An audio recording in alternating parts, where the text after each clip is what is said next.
Assalamualaikum warahmatullahi wabarakatuh. Tabibun. Ya ampun. Bismillah, alhamdulillah, salatu wassalamu ala rasulillah wa ala alihi wa sahbihi wa mawalah. Rabbi shrah li sadri wa yassir li amri wahlul 'uqdatam min lisani yafqahu qawli. Amma ba'du. Bapak Ibu Dewan Guru yang kami hormati, puji syukur kita panjatkan kehadirat Allah Subhanahu wa taala pada pagi hari ini. Kita masih dianugerahi nikmat iman, nikmat sehat jasmani dan rohani, sehingga kita dapat berkumpul di ruangan ini, yaitu dalam rangka diseminasi budaya positif. Salawat salam kita sanjungkan pada baginda Nabi Muhammad sallallahu alaihi wasallam. Allahumma sholli ala sayyidina Muhammad wa ala ali sayyidina Muhammad. Semoga doa kita semua mendapat syafaat beliau di yaumil kiamah. Allahumma amin. Bapak Ibu yang kami hormati, sebelumnya kami ucapkan terima kasih telah memenuhi undangan kami. Di sini kami para CGP Angkatan 9 itu mempunyai kewajiban untuk menyampaikan, mengimbaskan apa yang sudah kami pelajari, apa yang sudah kami peroleh kepada rekan-rekan guru sejawat, supaya apa yang kami dapatkan ini dapat bermanfaat khususnya bagi guru-guru di SMK Negeri Badan Lampung ini, dan dapat bersama-sama mengimplementasikan tentang budaya positif di lingkungan sekolah kita. Bapak Ibu yang kami hormati, saya awali dengan quotes dari Imam Syafi'i. Ilmu itu seperti air, jika tidak bergerak maka akan keruh dan membusuk. Oleh sebab itu Bapak Ibu, hari ini saya mencoba belajar menyampaikan sedikit apa yang saya dapatkan, apa yang saya pelajari, apa yang saya dapatkan dari pendidikan guru, calon guru penggerak ini, untuk berbagi. Mudah-mudahan niat berbagi ini menjadi amal jariah, ya, dan membersihkan ilmu kita, membersihkan jiwa-jiwa kita. Jadi sedikit apapun itu ilmu yang ada dalam diri kita, kalau tidak kita alirkan, tidak kita berbagi, itu akan mengendap seperti air, akan keruh. Oleh sebab itu sedikit apapun, mohon kita masuk Bu, ya, sedikit apapun yang kita peroleh, mari kita berbagi, mengimbaskan kepada kawan-kawan kita, untuk anak-anak didik kita. Semoga apa? Semoga itu menjadi amal jariah kita, sehingga ilmu itu akan terus jernih, tidak mengendap, ya, dan tidak akan busuk. Karena kalau ilmu kita tahan-tahan, itu lama-lama akan mengendap dan membusuk, dan itu akan justru merusak kita sendiri. Oleh sebab itu, insya Allah niat kami berbagi ini mudah-mudahan dapat bermanfaat untuk rekan-rekan guru semua. SMK Bisa. SMK Vokasi Kuat Menguatkan Indonesia. Tepuk tangan untuk kita semua. Bapak Ibu yang kami hormati, hari ini kita akan membahas beberapa materi yang akan saya coba berbagi, sharing kepada rekan-rekan guru semua. Yang pertama terkait dengan disiplin positif dan nilai-nilai kebajikan universal. Yang kedua tentang teori motivasi, hukuman dan penghargaan restitusi. Kemudian yang selanjutnya adalah keyakinan kelas. Kemudian kebutuhan dasar manusia. Yang selanjutnya 5 posisi kontrol, dan yang terakhir di segitiga restitusi. Baik, kita awali dengan filosofi pemikiran Ki Hajar Dewantara. Mungkin Bapak Ibu sudah tidak asing oleh wajah beliau ini. Beliau adalah Bapak Pendidikan Indonesia yang terkenal dengan semboyannya trilogi pendidikan. Masih ingat ya Bapak Ibu ya? Trilogi pendidikan yang sangat terkenal, yaitu ing ngaso sunggulodo, ing madio mangunkoso, tutpuri hadaya. Masih ingat Bapak Ibu artinya? Mau siapa yang mau, yang masih ingat? Coba siapa yang mau? Pak Ibu masih ingat? Siapa yang masih ingat? Ini selaku guru kita wajib ini kayaknya mengimplementasikan dalam kita mengajar anak-anak, mendidik anak-anak. Ini filosofi ini tepat sekali untuk diimplementasikan. Ya, beri nama Bu, maju. Ya, terima kasih Bu. Baik Pak, saya akan mencoba menjawab filosofi pemikiran KHD itu dari Ingarso Sungtodo, itu artinya di depan memberikan teladan, in madio mangun karso, di tengah membangun kemauan, dan tuturi handayani, dari belakang memberikan dorongan. Terima kasih Pak. Terima kasih, tepuk tangan untuk Bu Rina, luar biasa. Beliau ini, Bu Rina, di bangku ini cuma kelihatan cuma ini. Ya. Beliau adalah guru penggerak. Kalau saya ini masih calon, masih belajar. Kalau beliau senior saya di guru penggerak. Jadi Ingarso Sungturodo di depan memberikan contoh atau teladan. Sungturodo memberikan teladan. Guru itu kan digugu dan ditiru. Apapun gerak dari guru, cara berbicara, cara berpakaiannya, ya, itu pasti akan ditiru oleh siswa, gitu ya. Maka mari kita sama-sama berbagi, sama-sama berbagi diri. Sudah benarkah cara kita berperilaku, ya, bertutur katanya sudah baik, bahkan cara berpakaiannya. Bahkan di pendidikan guru di kuliah di FK mungkin ada aturan nggak boleh pakai. Misalkan kalau perempuan nggak boleh pakai jeans, pakai celana, harus pakai androk gitu ya. Kalau yang laki-laki menyesuaikan lah, nggak boleh pakai jeans, apalagi bolong-bolong. Beda dengan kuliah di teknik. Saya dulu ke teknik pakai celana bolong, kaos bolong kuliahnya. Itu nggak biasa. Tapi kalau pendidikan guru nggak boleh, karena calon guru itu pasti akan digugu dan ditiru dari segi apapun. Dan itu melekat 24 jam. Kita ke rumah, di rumah itu di lingkungan kita dianggap guru, saya nggak bisa.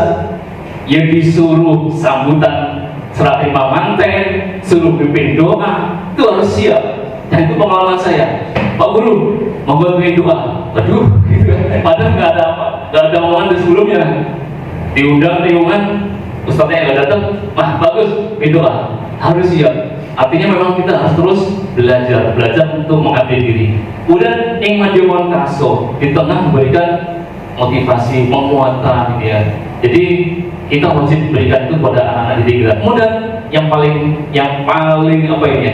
Paling terkenal dan menjadi logo pendidikan Indonesia adalah pambahnya itu ya. Tuturi ada yang yaitu di beragam memberikan dorongan, memberikan support kepada anak-anak kita untuk terus menjadi pembelajar sepanjang hayat. Sebelum kita memberikan support, ya gurunya dulu dong yang harus menjadi seorang pembelajar sepanjang hayat. Harus terus belajar, mengabdi diri, semangat untuk mengabdi diri. Karena apa? Karena sebenarnya kita belajar itu intinya ada investasi kepada diri kita. Semakin banyak ilmu yang kita peroleh, makin kita akan dihargai orang, akan dibutuhkan orang. Ya, jadi khairunas anfa'hum linas. Sebaik-baik manusia itu orang yang paling banyak manfaatnya untuk orang lain. Insya Allah kalau kita banyak ilmunya, kita lebih akan banyak bermanfaat untuk orang lain. Maka saya mensupport kawan-kawan rekan-rekan guru semua yang masih muda-muda, ayo ikut pendidikan guru, ada diklat ikut, terus mengabdi diri. Itu adalah bentuk investasi kepada diri kita. Insya Allah kita akan naik, ya. Bahkan itu ada ya, derajat orang yang beriman itu akan ditinggikan oleh Allah lebih dari yang lainnya, gitu ya. Jadi kalau kita belajar, kita ikut diklat, motivasinya tentunya bukan hanya sekedar materinya, tapi adalah ilmunya yang akan kita dapatkan itu untuk supaya bermanfaat untuk sesama.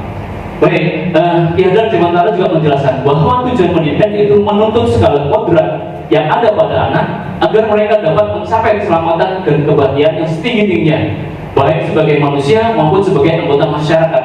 Oleh sebab itu, pendidikan itu hanya dapat menuntut tumbuh atau hidupnya kekuatan kodrat yang ada pada anak-anak agar dapat memperbaiki lakunya, bukan dasarnya.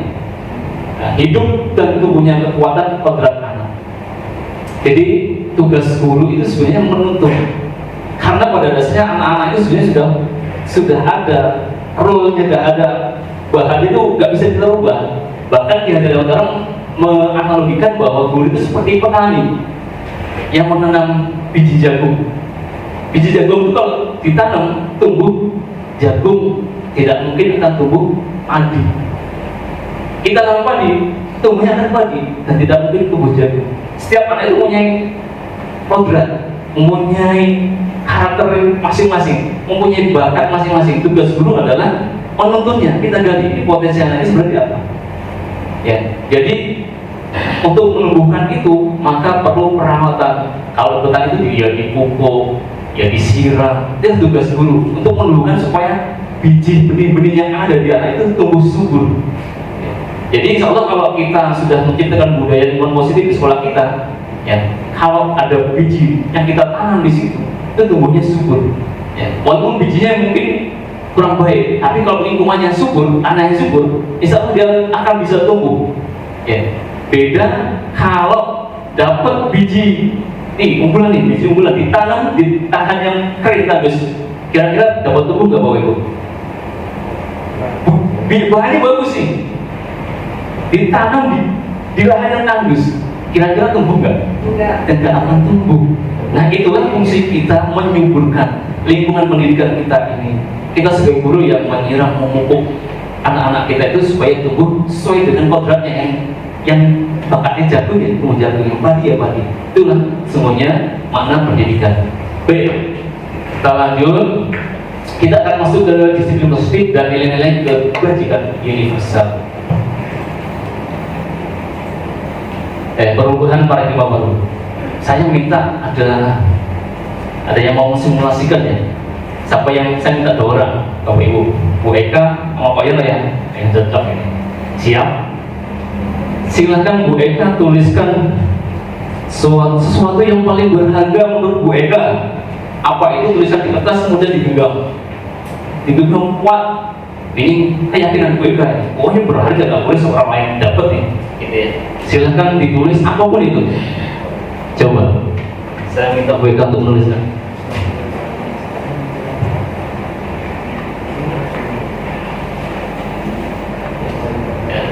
Nanti tugas Pak Yono merayu Bu Eka untuk melepaskan itu. Boleh dimarahi, boleh dirayu dengan kata-kata yang halus, boleh pokoknya bagaimana caranya supaya Bu Eka tahu melepaskannya. Jangan dilihatin ya, sesuatu yang sangat berharga di hidupnya Bu Eka. Boleh dengan kata-kata apa? Mau dirayu, kayaknya jatuh kalau merayu. Sudah Bu Eka? Genggammu yang kuat, itu keyakinan gue kan sepuluh nggak akan kasih. Ya. Coba kita mau simulasikan tentang paradigma baru, keyakinan. Banyak banget ya keyakinannya. Coba Pak Yono silakan dirayu gue kan mau dimarahin boleh. Ayo lepas, ayo gimana gitu ya silakan.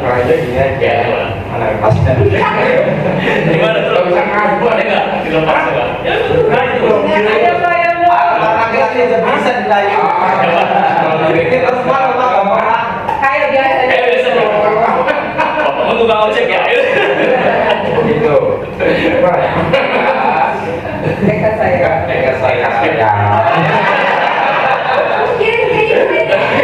Tolong minta.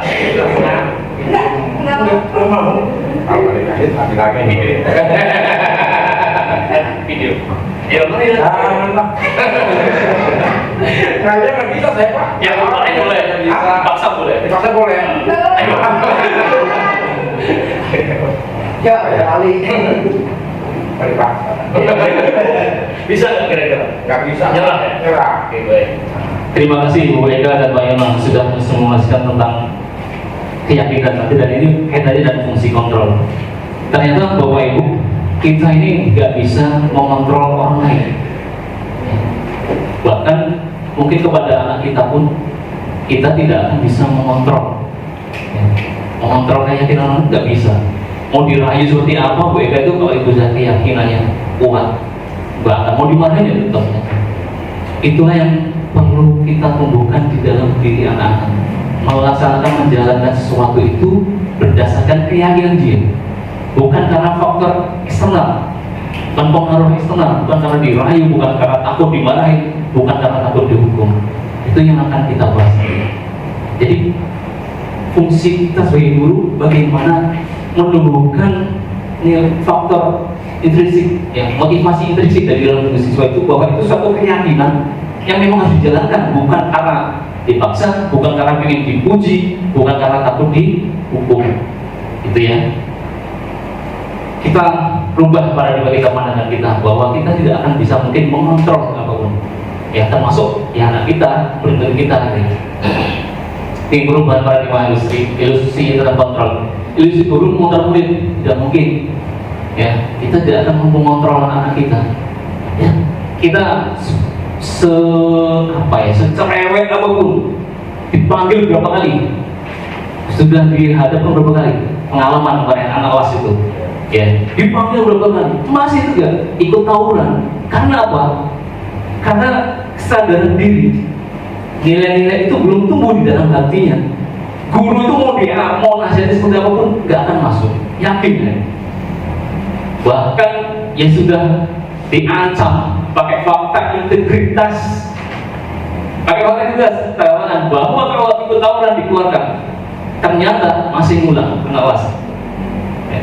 Kemarin ada yang datang dari sini, perwakilan dari orang tua memohon, ya karena itu sudah menjadi kebijakan, kami sudah membimbing dengan luar biasa, dipanggil Pak Yono, dipanggil Pak Eko gitu ya, berapa kali ternyata akhirnya mungkin ya konsekuensinya sudah harus memang tidak bisa dilanjutkan lagi gitu ya, karena dapat ilusi bahwa kritik yang membuat orang merasa bersalah dapat memakan karakter. Ini seperti ya namanya ilusi itu sepertinya iya, akan tidak sebenarnya gitu ya. Jadi bahwa kritik yang membuat orang merasa bersalah dapat memakan karakter. Jadi kalau kita mau kritik, sebenarnya itu bukan memakan karakter, tapi sebenarnya menghancurkan karakter. Apalagi mungkin kritik depan orang banyak gitu ya. Kalau ada yang bilang itu memakan karakter, ilusi. Orang yang dikritik depan orang banyak akan hancur gitu. Islam mengajarkan bagaimana? Islam mengajarkan kita nasihati. Ya. Bahkan kalau memang ada kesalahan, panggil saja, temui saja, ngobrol, berikan nasihat, bukan dikritik depan. Kritik yang membangun itu ya hasilnya ilusi. Kalau mau membangun adalah dengan nasihat, gitu. Kemudian ilusi bahwa murid diibaratkan sebagai kertas putih yang akan diisi oleh guru, ilusi. Karena sesungguhnya murid itu sudah punya corak masing-masing, bukan kertas kosong lagi. Sudah ada guratan anak ini bakatnya seperti apa. Tadi kita hanya menuntut menebalkan garis-garis tersebut supaya terarah, tidak tumbuh brutal, acak-acakan gitu ya, supaya terarah tumbuhnya itu. Kemudian ilusi bahwa orang dewasa memiliki hak untuk memaksa, terbukti dipaksa seperti apapun nggak bisa. Pak yang ini umurnya jauh ya, bukan mau dipaksa, mau dirayu nggak akan mempan. Hal itu sudah menjadi keyakinan diri anak. Anak itu mau dipaksa, mau ditakuti, kamu kalau nggak bolos awas ya, dia nggak akan mempan. Karena sudah keyakinan dalam dirinya bahwa bolos itu adalah sesuatu yang buruk dan dampaknya akan berimbas buruk terhadap dirinya dan orang tuanya. Tawuran itu sesuatu yang buruk dan itu akan berimbas pada dirinya dan orang tuanya. Kenapa masih terpengaruh? Karena keyakinan itu belum tumbuh dalam diri siswa. Nah itulah tugas kita. Berat ya Bapak Ibu, untuk menumbuhkan keyakinan itu berat. Tapi kita tetap coba, kita akan coba terus berusaha supaya dalam diri kita tumbuh keyakinan sehingga dia melaksanakan sesuatu itu berdasarkan tanggung jawab dia, sadar dia, bukan karena takut dikeluarkan, bukan karena takut dimarahi guru, bukan karena takut dihukum.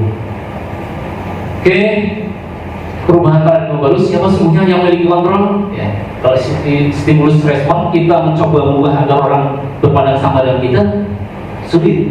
Ya, jadi kalau di teori kontrol kita berusaha memahami pandangan orang lain tentang dunia. Kita semua punya pandangan yang berbeda terkait itu. Perilaku buruk dilihat sebagai suatu kesalahan. Kalau di teori kontrol pilihan, semua perilaku memiliki tujuan. Artinya kalau kita melihat anak melakukan sesuatu, kita tidak bisa menjustifikasi, kamu ini salah, misalkan terlambat si salah. Kita nggak mau dengar alasan lagi. Mungkin dia terlambat juga ada alasan, gitu. Perlu kita gali gitu ya. Semua perilaku anak itu, misalkan dia tawuran, kita gali tujuannya apa sih? Mungkin dia pengen viral gitu ya. Dan fungsi kita tentu tidak bisa memaksa, jangan tawuran, tapi kita arahkan, kita tumbuhkan rasa keyakinan bahwa tawuran itu buruk. Kemudian orang lain bisa mengontrol saya. Ternyata menurut teori kontrol hanya ada orang yang hanya ada sendiri. Bu Eka sendiri yang bisa mengontrol diri Bu Eka itu. Pak Yono itu mau dirayu-rayu, cantiknya Bu Eka main dong, nggak bisa juga gitu kan. Atau dipaksa, oh semua nggak bisa juga. Karena sudah tumbuh keyakinan diri Bu Eka itu sesuatu yang sangat berharga untuk saya. Nggak bisa orang lain dikasih gitu. Gitu ya. Saya bisa mengontrol orang lain, Anda tidak bisa mengontrol orang lain. Terbukti tadi ya. Pemaksaan ada pada saat bujukan gagal. Dibujuk, dirayu gagal, dimarahin misalnya. Nggak mau juga gitu ya. Nah, jadi perlu kolaborasi dan konsensus menciptakan pilihan baru. Misalkan, ayo dong dirayu apa nih? Gimana caranya ini supaya bisa dibuka, gitu ya. Kemudian mode berpikir menang kalah. Kalau di teori pilihan kontrol pilihan, model berpikirnya menang-menang, ya. Jadi tidak ada yang menang kalah. Kalau kita memaksa anak, barangkali anak nurut, tapi anak itu merasa kalah karena mengikuti perintah gurunya. Tapi kalau di model teori kontrol pilihan, menang-menang, gurunya ya menang, muridnya menang, karena tidak merasa terpaksa. Dia berdasarkan tumbuh atas motivasi intrinsik sendiri, ya. Tidak ada merasa saya terpaksa oleh ini, merasa kalah dengan aturan itu. Padahal aturan itu bukan harusnya dilaksanakan dengan kesadaran, bukan karena paksaan.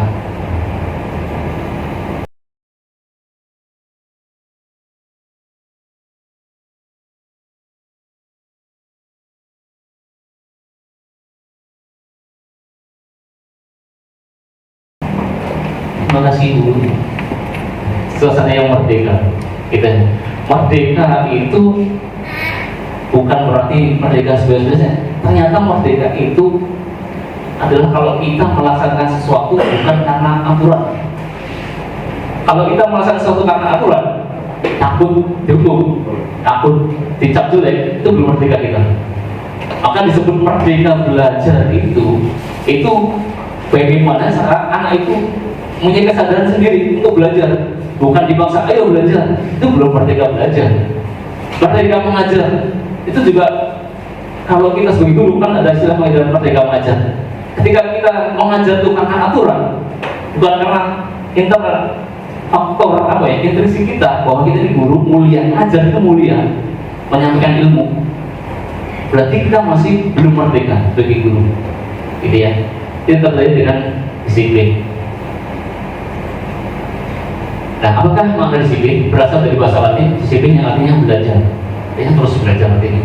Disiplin dari yang membuat orang menggali potensi menuju sebuah tujuan atau menuju apa yang dia hargai. Jadi orang disiplin itu sebenarnya menghargai dirinya sendiri. Baik, nilai kebajikan universal. Nilai-nilai kebajikan adalah sifat-sifat positif manusia yang merupakan tujuan mulia yang ingin dicapai secara individu. Bapak Ibu sudah gak asing lagi ya dengan istilah profil pelajaran Pancasila. Jadi kita harus paham bahwa merdeka belajar ini salah satunya adalah untuk mewujudkan siswa yang memiliki karakter profil Pancasila. Apa itu? Yang pertama, beriman, bertakwa kepada Tuhan Yang Maha Esa, dan berakhlak mulia, mandiri, bernalar kritis, berkebinekaan global, bergotong royong, dan kreatif. Ini yang akan jadi tujuan kita, mengolah anak kita itu sesuai memiliki karakter profil pelajar Pancasila. Dan ini salah satu contoh ya nilai-nilai kebajikan universal: dan peduli, rajin, integritas, rasa hormat, keterus-terangan, keberanian, kebahagiaan, tanggung jawab, kebersihan, kesantunan, keadilan. Itu adalah contoh-contoh nilai kebajikan universal. Dan ini yang akan kita buat nanti di dalam kelas kita masing-masing, yang harus diyakini oleh anak-anak kita tentang nilai kebajikan ini. Apa yang akan ditumbuhkan, diyakini di kelas anak-anak kita nanti. Baik, yang selanjutnya adalah teori motivasi, hukuman, dan penghargaan restitusi. Ini menurut Dian Gosen dalam buku Restructuring School Discipline menyatakan ada 3 motivasi perilaku manusia. Yang pertama, motivasi eksternal, itu tujuannya untuk menghindari ketidaknyamanan hukuman. Ini posisi yang paling rendah. Banyak mungkin anak-anak kita itu disiplin itu karena hanya menghindari hukuman. Itu belum masuk yang berarti motivasi masih eksternal. Yang kedua, motivasi eksternal untuk mendapatkan imbalan dari orang lain, pengen dapatkan hadiah, mengerjakan sesuatu ingin mendapat hadiah, itu berarti motivasi masih eksternal, bukan dari dalam diri dia. Kemudian yang ketiga, untuk ini yang paling bagus, motivasi internal. Tujuan di sini positif yaitu menumbuhkan motivasi internal pada siswa, yaitu untuk menghargai diri sendiri. Ya saya yakin menjadi orang seperti apa bila saya melakukannya. Jadi orang baik, menghargai diri sendiri. Itu motivasi yang perlu kita tumbuhkan di dalam diri anak-anak. Kemudian teori motivasi. Tujuan dari disiplin positif adalah menanamkan motivasi yang tadi, motivasi intrinsik, maksud internal yang ketiga tadi pada murid-murid kita, yaitu untuk menjadi orang yang mereka inginkan dan menghargai diri sendiri dengan nilai-nilai yang mereka percaya. Nah ini pertanyaan reflektif. Coba Bu Eka atau Pak Bowo bisa dibacakan, tolong. Pertanyaan reflektif. Iva kurang menguasai pelajaran matematika, sehingga pada saat pelajaran tersebut berlangsung, dia lebih banyak berdiam diri atau menggambar di buku pelajarannya. Pada saat guru matematikanya, Pak Seno, menanyakan pertanyaan Iva dengan gugup dan tak sengaja menjatuhkan tasnya dari kursi, serta tiba-tiba menjadi gagap pada saat berupaya menjawab. Seluruh kelas pun tertawa melihat perilaku Iva yang berbicara tergagap dan terkejut tersebut.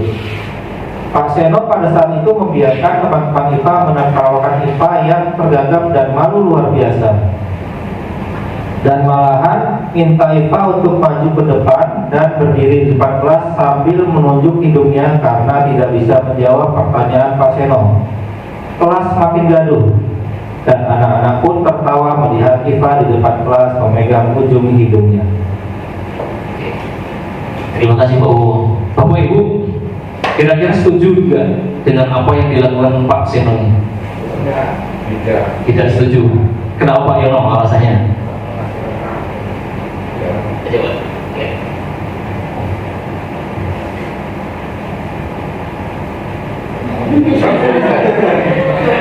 Saya lupa tadi menjawabkan. Siapa yang bisa bantu? Tidak setuju kenapa? Saya sependapat. Tidak setuju sependapat. Kenapa tidak setuju kenapa? Karena membiarkan kawan-kawannya membuli. Pak Juwanto. Karena itu gurunya tidak mengatakan siswanya supaya tidak membuli, karena membuli nanti membuli itu. Terima kasih, luar biasa Pak Juwanto. Jadi ini salah satu bentuk apa? Hukuman ya. Hukuman, menghukum. Jadi hukuman itu Bapak Ibu bukan hanya secara fisik ya. Hukuman itu bisa juga psikis. Kita melatih anak-anak itu hukuman juga dalam bentuk psikis. Yang tersakiti yang hatinya. Ini kan dipermalukan istilah di depan kelas gitu ya. Dia pasti akan merasa tersakiti, sakit hati lah mungkin dengan Pak Seno, bisa jadi akan muncul rasa sakit hati ya terhadap gurunya karena merasa dipermalukan di depan kelas. Baik. Nah nanti kita akan belajar tentang apa itu hukuman dan konsekuensi ya. Nah ini hukuman dan konsekuensi. Hukuman itu bersifat satu arah dari pihak guru yang memberikan, dan murid hanya menerima suatu hukuman tanpa melalui suatu kesepakatan. Ya, hukuman bisa berupa fisik maupun psikis. Murid disakiti oleh suatu perbuatan atau kata-kata. Tadi itu yang terhukum psikisnya. Kan fisiknya nggak ada apa-apa, nggak ada apa-apa fisiknya, tapi psikisnya terhukum dalam bentuk satu arahnya. Kan tanpa disepakati, tahu-tahu maju gitu yang nggak bisa. Apa kesepakatan awal? Nah bedanya dengan konsekuensi apa? Kalau konsekuensi sudah terencana dan disepakati oleh murid, gitu ya, dan guru. Pokoknya betul-betul konsekuensi dibuat oleh pihak guru sekolah, dan murid sudah mengetahui sebelumnya konsekuensi apa yang akan diterima bila ada pelanggaran. Itu namanya konsekuensi. Beda dengan hukuman. Kalau hukuman tuh murid nggak tahu mau disuruh apain. Datang terlambat misalnya, kalau tidak ada konsekuensi di awal, misalkan suruh keliling lapangan, itu hukuman kali keliling lapangan itu. Bukan konsekuensi, kecuali sudah ada kesepakatan di awal. Di awal tuh kesepakatan. Oh, ayo anak-anak kita buat kesepakatan. Kalau terlambat misalnya ngepel, nah itu konsekuensi. Ketika sudah disepakati di awal. Tapi kalau tidak ada kesepakatan di awal, tahu-tahu anak suruh keliling lapangan, suruh ngepel pun sebetulnya hukuman. Kalau tidak ada kesepakatan di awal. Itu yang perlu kita pahami Bapak Ibu. Baik, kita lanjut ya. Oke. Nah, ini perbedaan hukuman dan konsekuensi. Ya, Bapak Ibu, ini ada pertanyaan, ada kasus-kasus. Bapak Ibu coba memetakan yang mana hukuman, nanti yang mana konsekuensi. Yang pertama, mencatat 100 kali di dalam buku kalimat, saya tidak akan terlambat lagi karena terlambat ke sekolah. Hukuman atau konsekuensi? Nah, oke, kita skip, kita simpan dulu ya. Nanti kita lihat. Lari keliling lapangan basket 2 kali karena terlambat hadir sekolah. Hukuman atau konsekuensi? Hukuman. Kemudian diminta untuk push up 15 kali karena tidak menggunakan masker ketika sekolah pada saat pandemi kemarin. Hukuman atau konsekuensi? Hukuman. Waduh, coba nanti kita simpan dulu jawaban-jawaban Bapak Ibu. Menggantikan kertas tugas teman yang telah dicoret-coret. Konsekuensi. Membersihkan tumpahan air di meja tulis karena tersenggol pada saat belajar. Konsekuensi. Murid disuruh untuk mengenakan sepatu untuk tidak menggunakan sepatu ya, karena tidak menggunakan sepatu hitam. Ini kurang kata tidaknya. Jadi nggak boleh pakai sepatu seharian di sekolah. Hukuman atau konsekuensi? Hukuman. Lari keliling lapangan basket 2 kali karena terlambat 10 menit untuk pelajaran fisika juga. Konsekuensi. Jadi kayaknya sudah mulai paham Bapak Ibu ini. Kita lihat jawabannya. Yang pertama tadi hukuman, betul ya? Jawabannya lari, hukuman. Kemudian murid minta push up, hukuman. Menggantikan kertas tugas teman yang telah dicoret, ya konsekuensi. Kalau dia merusak punya kawannya, konsekuensinya ya harus menggantikan gitu ya. Kemudian bersih, walaupun tidak disepakati di awal ya. Kalau yang seperti itu dia menumpahkan air misalnya, semua ya konsekuensinya untuk bersihkan. Membersihkan tumpahan air di meja tulis karena tersenggol pada saat belajar, konsekuensi. Kemudian disuruh untuk tidak mengenakan sepatu seharian di sekolah, kan tidak mengenakan konditan. Ternyata bentuk hukuman. Karena ini bisa membahayakan juga. Kalau nggak pakai sepatu seharian dia keliling-keliling, apalagi sekolah kita ini lagi bongkaran, tertutup paku, siapa nanti yang tanggung jawab? Itu bahaya, justru membahayakan murid dan gurunya. Bisa dituntut tuh gurunya kalau nggak boleh pakai sepatu seharian. Itu bentuk hukumannya. Kemudian lari mengelilingi lapangan basket 2 kali karena terlambat 10 menit untuk pelajaran fisika. Hukuman atau konsekuensi? Ternyata konsekuensi. Kenapa? Karena memang pelajarannya pelajaran olahraga. Beda kalau pelajaran matematika, kalau kamu keliling lapangan terlambat. Gak ada kaitannya matematika sama lari gitu ya. Karena ini pelajaran olahraga masih dalam bentuk konsekuensi. Oke, perbedaan hukuman dan konsekuensi ya. Hukuman suatu yang menyakitkan harus terjadi, kalau konsekuensi itu suatu harus terjadi tidak menyakitkan karena sudah kesepakatan di awalnya. Membuat anak sakit fisik maupun hati untuk jangka lama. Orang anak yang dihukum biasanya yang jangka lama justru yang dihukum secara psikis. Itu jangkanya lama, ingat terus gitu ya. Sakit hatinya itu terus lama, bahkan mungkin selalu terus masih sakit hati sama gurunya gitu. Jadi kita perlu berhati-hati Bapak Ibu ya. Kita menghukum anak, jangan sampai mengeluarkan kata-kata yang membuat dia sakit tersinggung. Itu akan terekam Bapak Ibu sampai dia terus, bahkan sampai tua. Mungkin masih ingat kata-kata yang menyakitkan gitu. Ya. Mungkin kalau dalam bentuk fisik terpusat sudah berapa hari tidak lupa, tapi ya kalau bisa kita belajar untuk tidak melakukan itu. Kemudian sama dalam hubungan dan kamu. Ya, silakan. Ini Astrid silakan. Kemudian anak benci disiplin. Akhirnya kalau dihukum, anak itu jadi benci disiplin. Karena dia terpaksa melakukan disiplin jadi benci. Kemudian kalau di konsekuensi, anak akan menghargai disiplin karena udah sepakatan nih sama-sama ya.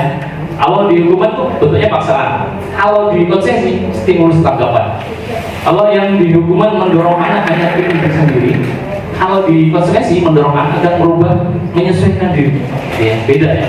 Kemudian pada hukuman konsep diri yang buruk. Kalau di konsekuensi konsep diri yang baik. Kemudian anak belajar untuk menyembunyikan kesalahan kalau di hukuman. Kalau di konsekuensi anak belajar untuk mematuhi peraturan. Kemudian kalau yang di hukuman marah dan timbul rasa bersalah, timbul dipermalukan, rasa tidak enak ya, karena tidak dihargai. Kalau di konsekuensi hanya kehilangan hak saja dia. Misalnya telat berapa menit, jam istirahat silakan mencatat melengkapi catatan kamu yang tertinggal. Itu dia kehilangan hak istirahat tapi tidak timbul rasa marah karena sudah disepakati di awal kesepakatan. kemudian dibuat tidak nyaman, diasingkan untuk sementara, time outnya sementara. Kalau konsumsi tidak nyaman itu sementara, tapi kalau dihukum tadi tubuhnya akan timbulnya jangka panjang, apalagi yang hukuman psikis tadi mungkin akan ingat terus dia sampai lulus tuh masih ingat pernah dihukum secara psikologinya ya. Nah ini ada teori dari Al-Fiqh, dihukum oleh penghargaan. Bapak Ibu, ini ternyata saya dapat ilmu baru juga nih. Ya, menurut Al-Fiqh ya, dari bukunya Vanessa Trevor wawancara ASCD Annual Conference Maret 1995 mengungkapkan bahwa penghargaan maupun hukuman itu adalah cara-cara mengontrol perilaku seseorang yang menghancurkan potensi untuk pembelajaran yang sesungguhnya. Sama saja dampaknya Bapak Ibu. Hukuman dan penghargaan itu sama-sama menghancurkan potensi ternyata. Nah, ini ilmu baru untuk kita. Ya, saat kita berulang kali menjanjikan hadiah kepada anak agar berlaku bertanggung jawab untuk atau kepada seorang agar mempelajari sesuatu yang baru, atau kepada seorang karyawan agar melakukan pekerjaan yang berkualitas, sesungguhnya kita sedang berasumsi mereka tidak dapat melakukannya atau mereka tidak akan memilih untuk melakukannya tanpa diberikan penghargaan. Sama-sama menghancurkan gue. Kalau kita lakukan dalam jangka yang panjang, itu menghancurkan potensi anak. Kita menerima setiap ada yang berbuat baik kita kasih penghargaan. Terus sebenarnya sama, menghancurkan juga seperti menghukum anak. Karena dia akan ketergantungan melakukan sesuatu karena berharap mendapatkan hadiah, bukan karena faktor intrinsik bahwa itu kebaikan yang memang harus dilakukan. Hati-hati Bapak Ibu yang sering memberikan penghargaan hadiah, ternyata itu menghancurkan potensi anak-anak. Jadi yang perlu kita tumbuhkan adalah tadi motivasi intrinsik bahwa itu memang adalah nilai kebaikan yang memang harus dilaksanakan tanpa memikirkan takut dihukum atau tanpa memikirkan pengen dikasih sesuatu. Anak itu harus muncul rasa itu, tumbuh bahwa dia melakukan sesuatu itu karena menghargai dirinya sendiri, ya, dan ingin menjadi dirinya sendiri dan melakukan kebaikan itu berdasarkan kesadaran dia. Ya, baik, kita lanjutkan Bapak Ibu. Nah, ini selama ini saya juga tahunya sih hukuman dan konsekuensi. Ternyata ada satu lagi yang ini bisa kita terapkan untuk menangani permasalahan anak didik kita. Apa itu? Yaitu restitusi. Ini baru saya dapatkan juga di pendidikan guru ini. Awalnya tahunya saya ya hukuman, konsekuensi, gak ada lagi jalan lain. Ternyata ada namanya restitusi. Apa itu? Restitusi adalah proses menciptakan kondisi bagi murid untuk memperbaiki kesalahan mereka sehingga mereka bisa kembali pada kelompok mereka dengan karakter yang lebih kuat.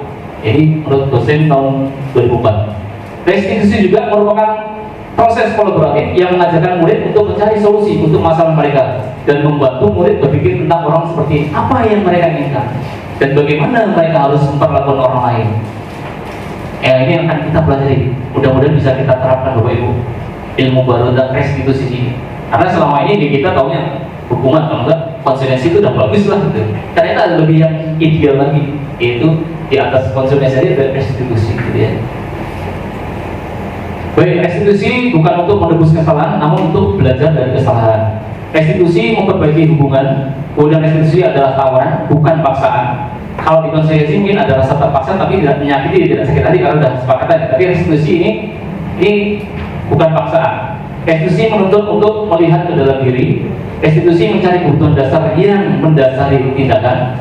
Restitusi fokus pada solusi. Restitusi mengembalikan murid yang berbuat salah pada kelompoknya. Jadi dia bisa kembali lagi kelompoknya tanpa rasa minder, tanpa rasa bersalah karena sudah kita selesaikan permasalahannya. Tanpa ada beban lagi dia kembali ke kelompoknya. Yang tadinya mungkin berantem ini kita selesaikan ternyata bisa akur lagi. Itu langkah restitusi. Restitusi membantu murid untuk lebih memiliki tujuan, disiplin positif dan memulihkan dirinya setelah berbuat salah. Tujuan restitusi ialah mewujudkan murid yang menghargai nilai-nilai kebajikan yang mereka yakini tadi, ya, yang diyakini tadi, dari kebajikan tadi yang diyakini itu untuk mewujudkan atau siswa itu bisa menghargai dirinya sendiri untuk menghargai keyakinan yang dia yakini. Baik, yang selanjutnya Nah ini Bapak Ibu, khususnya yang wali kelas, ini sangat membantu sekali nanti menciptakan budaya positif di kelasnya masing-masing. Kemarin saya sudah simulasikan di kelas PP 1, WK nanti mungkin bisa buat seperti itu di kelasnya ya, Bapak Ibu nilai, membuat yang namanya keyakinan kelas ya dari nilai-nilai kebajikan universal yang harus diyakini masing-masing anak. Dan itu kita diskusikan anak yang menunjukkan nilai-nilai itu. Apa sih? Pengen seperti apa sih kelas kita? Pengen kamu seperti apa sih? Jajanannya seperti apa? Sehingga itu menentukan keyakinan dia yang nanti akan dilaksanakan tanpa paksaan, tanpa faktor ekstra. Bukan karena takut dihukum atau ingin mendapat penghargaan. Oke, mengapa keyakinan kelas? Maka tidak peraturan kelas saja. Ya, mengapa kita memiliki peraturan harus menggunakan helm bisa mengendari kendaraan roda? Ini salah satu contohnya. Kenapa? Mengapa kita memiliki peraturan harus menggunakan helm bila mengendari kendaraan? Itu kan peraturan. Keyakinannya apa kita Bapak Ibu? Tentang apa ya? Safety, keselamatan. Oke. Ya. Jadi menanamkan keyakinan bahwa menang itu adalah keselamatan, bukan karena takut ditilang, gitu ya. Kalau karena takut ditilang, begitu nanti di jalan raya sana ada polisi masuk jalan ini lepas helm, gitu ya. Karena keyakinannya belum tumbuh bahwa itu adalah merupakan untuk menjaga keselamatan safety. Mengapa kita perlu peraturan 3M ini pas pandemi kemarin ya, menggunakan masker, mencuci tangan dan menjaga jarak 1,5 meter? Ini yang keyakinan yang kira-kira ditemukan apa ya? Yang perlu ditemukan kesehatan, menjaga kesehatan. Ya. Kemudian, mengapa kita memiliki peraturan guru dan murid harus datang tepat waktu selama KBM? Keyakinannya tentang disiplin nanti ya. Oke, baik Bapak Ibu kita lanjutkan. Nah ini yang akan kita kembangkan di sekolah kita. Mulai dari peraturan kelas. Kalau peraturan kelas ini kata-katanya masih bisa menggunakan kalimat negatif ya. Dilarang membuang sampah sembarangan, dilarang berbuat onar di dalam kelas. Kata-kata itu masih dilarang. Itu kalau di keyakinan kelas tidak boleh dimunculkan kalimat negatif. Misalkan dilarang membuang sampah sembarangan. Kalau kita jadikan keyakinan kelas, kalimat positifnya apa Bapak Ibu? Budayakan membuang sampah pada tempatnya. Oke. Budaya sampah bentuknya. Kalau dilarang menggunakan HP di dalam kelas, apa? Menghargai. Dilarang membuli. Kalimat positifnya apa? Yang bisa dijadikan keyakinan? Saling menghormati dan menyayangi, gitu ya. Itu kalimat-kalimat positif yang akan kita buat menjadi keyakinan kelas. Bapak Ibu bisa tempel di kelasnya masing-masing itu. Yang itu menjadi keyakinan kelas yang akan dilaksanakan sama. Mulai dari peraturan kelas kita kembangkan menjadi keyakinan kelas. Kemudian itulah yang akan membuat lingkungan kita menjadi positif. Kalau itu sudah semua berlaku di semua kelas, lingkungan kita sudah positif, itu akan menjadi budaya positif sekolah kita. Insya Allah anak akan nyaman, gurunya nyaman juga, karena semua kelas sudah punya keyakinan kelas masing-masing. Misalkan dilarang mengambil barang yang bukan miliknya, itu keyakinan kelas jadi misalnya menjaga keamanan. Jadi siapapun yang berada di kelas itu pasti akan saling menjaga, gitu ya. Baik Bapak Ibu, kita lanjutkan. Pembentukan keyakinan kelas ini ya, keyakinan kelas berupa pertanyaan-pertanyaan universal tadi ya.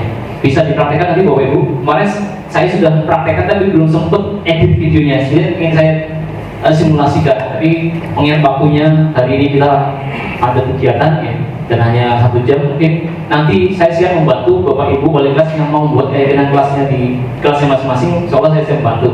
Langkah-langkahnya seperti apa? Siap-siap. Kemudian pertanyaan keyakinan kelas senantiasa dibuat dalam bentuk positif tuh. Ya, jadi jangan dalam kalimat negatif, dilarang, jangan. Tapi yang kalimat dilarang itu menjadi kalimat positif. Dilarang buang sampah pada tempatnya. Jadi kalimat positifnya menjaga kebersihan, saling menjaga kebersihan. Jadi kalimat positif yang dimunculkan. Keyakinan kelas hendaknya tidak terlalu banyak sehingga mudah diingat dan dipahami oleh semua warga sekolah. Jadi kalau mau buat keyakinan kelas itu bisa ditempel di depan. Kira-kira kalimatnya jangan terlalu panjang juga dan siswa Kalau bisa hafal semua. Keyakinan kelas kalian apa sih? Kalian menghargai, menghormati satu sama itu benar-benar harus tertanam. Kalau di jurusan saya, saya tadinya belum tahu ini. Saya sudah terapkan ya jurusan mesin itu keyakinan jurusan dari bukan kakak kelas ya. Saya terapkan jujur, disiplin, presisi adalah ciri kawin. Saya harapkan itu benar-benar tertanam dalam diri anak-anak dimanapun berada ya, dia akan jujur, akan disiplin dan presisi ya. Nah, nanti saya dapat ilmu baru ini, nanti bisa saya kembangkan. Ternyata anak ada ilmunya untuk menanamkan keyakinan dalam hati. Jadi setiap anak nanti akan muncul keyakinan dalam dirinya. Keyakinan kelas sebaiknya sesuatu yang dapat diterapkan di lingkungan tersebut, nggak usah jauh-jauh. Kita mulai dari kelas kita masing-masing dulu. Budaya positif itu nanti akan meluas. Kalau semua kelas sudah membudayakan budaya positif, akan jadi budaya sekolah. Ya, kita mulai dari diri sendiri di kelas kita, nanti saling berbagi. Soalnya kalau semuanya sudah punya keyakinan kelas semua, itu akan menjadi budaya sekolah. Semua warga kelas sebenarnya ikut berkontribusi dalam pembuatan keyakinan kelas lewat kegiatan curah pendapat. Kemarin saya membuat keyakinan kelas itu, anak-anak saya jadi kursi, saya bagikan kertas seperti ini. Silahkan buat peraturan seperti apa sih yang kalian inginkan sebenarnya. Dari kalimat peraturan-peraturan itu, yuk kita gali, tempel. Ya ini dilarang apa, harus ada yang dilarang menggunakan HP, dilarang buang sampah, dilarang mengambil barang, gitu ya. Kita dari kalimat-kalimat yang sudah diberikan anak-anak itu, kita pandu menjadi kalimat positif yang akan kita buat jadi keyakinan kelas yang disepakati bersama, gitu ya. Kemudian bersedia meninjau kembali keyakinan kelas dari waktu ke waktu. Artinya kalimat keyakinan kelas itu bisa saja disesuaikan, tidak itu nanti 1 tahun berlaku. Jika menemukan masalah baru, mungkin kita buat lagi, tambah keyakinan kelas apa ini yang belum ada di kelas kita, yang bisa ditambah, gitu ya. Baik, kita lanjut keyakinan kelas. Kita bedakan ya, peraturan ini keyakinan kelas. Kalau selalu ini ada selalu mengembalikan buku ke tempatnya, kita buat keyakinan kelas kira-kira apa ya, baik? Siapa yang bisa membantu? Selalu kembalikan buku ke tempatnya. Kira-kira kalau kita buat keyakinan kelas itu apa? Keyakinan tentang apa ini? Rapi, Bu Nabila rapi. Apalagi ada yang lain? Tentang apa? Nilai kebajikannya apa sih? Nilai kebajikan selalu kembalikan buku ke tempatnya apa? Kan tadi ada kebajikan universal dia di awal tadi ya. Kalau mengembalikan buku ke tempatnya itu kebajikannya apa sih? Pak Ibu, kira-kira apa? Nilai kebajikannya apa yang akan kita jadikan keyakinan kelas? Tapi bersih ya. Oke, kita simpan dulu. Kemudian dilarang mengganggu orang lain. Nilai kebajikannya apa? Menghormat, saling menghormati, menyayangi gitu ya. Hadir di sekolah 15 menit sebelum pelajaran dimulai. Disiplin. Dilarang melakukan kekerasan. Apa nilai kebajikannya? Saling menyayangi misalnya gitu ya. Dilarang menggunakan narkoba. Apa nilai kebajikannya? Kesehatan. Wah, mantap Pak Iwan, paham kalau narkoba. Kemudian bergantian atau menunggu giliran. Nilai kebajikannya apa yang kita perlu bukan untuk jadi keyakinan kelas? Sabar, maksud Pak Iwan nih. Apalagi ya tiban penampilan. Kemudian gunakan masker. Kemarin ya tentang IPK ini kalau pas berindah tuh wajib kesehatan. Jangan berlari di kelas atau koridor. Keyakinan apa yang perlu kita lakukan? Ya? Apa mudah-mudahan? Selamatkan diri. Baik, kita simpan jawaban-jawaban Bapak Ibu. Kita lihat di sini. Nah, selalu kembalikan buku ke tempatnya. Nilai kebajikannya adalah nilai tanggung jawab yang perlu kita tumbuhkan. Itu yang akan kita tumbuhkan jadi keyakinan kelas. Tanggung jawab. Kemudian dilarang mengganggu orang lain, menghormati orang lain. Hadir dan benar. Hadir di sekolah 15 menit sebelum pelajaran, menghormati orang lain dan berkomitmen. Komitmen ya, kita berkomitmen terhadap aturan dan tertib ya. Dilarang melakukan kekerasan, keselamatan, menghargai orang lain, saling menyayangi, itu bisa juga ya. Kemudian dilarang menggunakan narkoba, kesehatan, jaga kesehatan. Bergantian atau menunggu giliran, menghormati orang lain dan bersabar. Gunakan masker, yaitu kesehatan dan keselamatan. Jangan berlari di kelas atau koridor, keselamatan atau keamanan. Ini ya Bapak Ibu, nilai-nilai keyakinan kelas yang perlu kita nanti kita praktekkan, coba kita praktekkan di kelas kita. Bapak Ibu yang wali kelas, supaya nanti tumbuh keyakinan itu. Kalau keyakinan itu tumbuh dasar faktor intrinsik, kalau anak menjalankannya benar dengan penuh rasa tanggung jawab, bukan karena paksaan. Oke, kita masuk ke kebutuhan dasar manusia. Jadi Dr. William belajar ini teorinya. Bapak Ibu, ternyata anak-anak kita itu kalau kita ajar itu ada yang anak-anak kadang-kadang ya, itu ada kaitan dengan kebutuhan dasar manusia sebenarnya. Ada 5 kebutuhan dasar. Kira-kira apa saja ini Bapak Ibu? Bisa nggak melengkapi kata-kata ini? Siapa yang bisa? Bu Nabila mau nyoba? Yang pertama apa kira-kira kebutuhan dasar manusia? Ayo, sudah. Yang pertama kesenangan, yang kedua cinta dan kasih sayang, ketiga APBN apa? Ada yang bisa bantu? Apa Pak Yana? Ya, kebebasan ya Pak ya, Iya. kebebasan. Empat ke NU susah Pak, Ya, bisa ya. susah Pak. Yang 5? Beko. Tambah susah. Baik, terima kasih Ibu Nabila sudah mencoba untuk menggali apa sih kebutuhan dasar manusia itu sebenarnya. Ini kaitannya dengan anak-anak kita juga Bapak Ibu. Kebutuhan dasar manusia itu kita lihat. Iya, betul Pak Yono. Kesenangan. Anak-anak itu ternyata butuh kesenangan juga. Dan dasar manusia itu kesenangan, cinta dan kasih sayang diterima yang oleh rekan-rekannya, kebebasan, butuh juga anak-anak. Penguasaan, bertahan hidup. Kalau menurut Bapak Ibu yang faktor paling utama yang mana? Tahan hidup. Bertahan hidup. Itu sebenarnya kalau menurut ya semua manusia pasti butuh hidup, bertahan hidup dulu. Baru nanti faktor yang lain itu mengikuti kan. Maka bertahan hidup ini Bapak Ibu berada di tengah-tengahnya. Ya, bertahan hidup, baru yang lain itu. Ya kalau nggak hidup kan, udah nggak hidup kan butuh yang lainnya itu Bapak Ibu. Kalau sudah almarhum, itu nggak butuh lagi kesenangan kita kali gitu ya. Ya, karena kita hidup, maka kita butuh kesenangan, kita kasih. Baik, Bapak Ibu ada yang membantu yang berkaitan dengan kesenangan. Kalau dikaitan dengan pembelajaran, kira-kira bentuknya apa itu yang perlu kita berikan ke anak-anak? Belajarnya nyaman. Terus apa? Kesenangan. Anak itu butuh kesenangan loh. Ternyata dalam belajar. Bisa nggak kita membuat model belajar yang menyenangkan? Contohnya apa misalnya? Dengan game. Dengan games, oke, luar biasa Bapak ini. Beliau ini sudah biasa menyenangkan anak-anak kita dengan game. Game-nya bukan game PUBG. Maksudnya game dalam pembelajaran. Misalkan kita modifikasi belajar kita kalau Bu Okta kan matematika ya, dengan game permainan, tapi materinya tetap ke dalam materi yang kita ajarkan gitu ya. Kemudian cinta dan kasih sayang. Contohnya apa ini? Bapak Ibu, kita ini kadang-kadang menemukan anak-anak yang aneh-aneh gitu ya.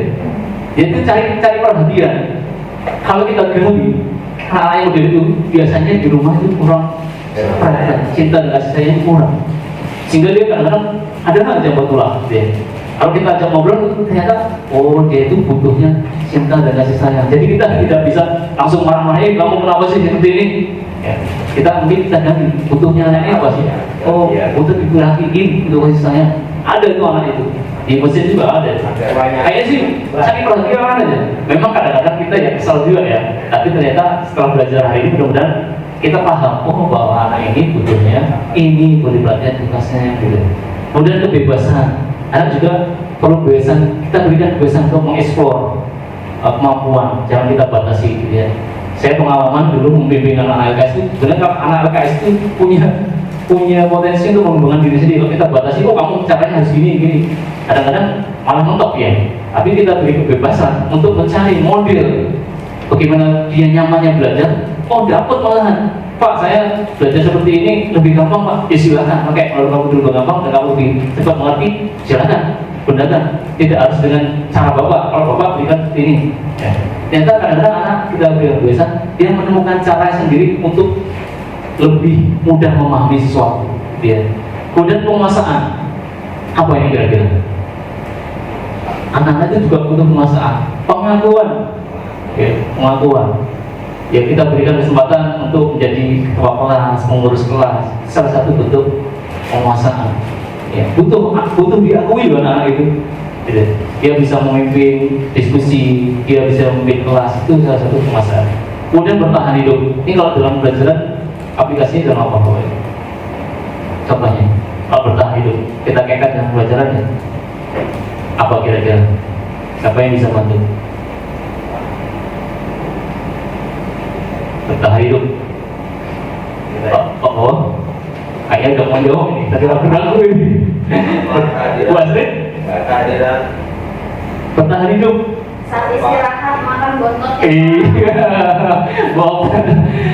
Anak-anak itu butuh bertahan hidup Bapak Ibu. Jadi kalau pagi-pagi Pak saya belum sarapan, aku saya sakit, itu kebutuhan bertahan hidup Bapak Ibu. Jangan dimarahin. Ya. Kadang-kadang kita kesel juga, kamu ini pagi-pagi ke kantin. Itu ternyata mereka memenuhi kebutuhan hidupnya. Kalau nggak makan bisa tumbang dia memang belajar gitu ya. Artinya memang mungkin kita hanya mengontrol saja gitu ya.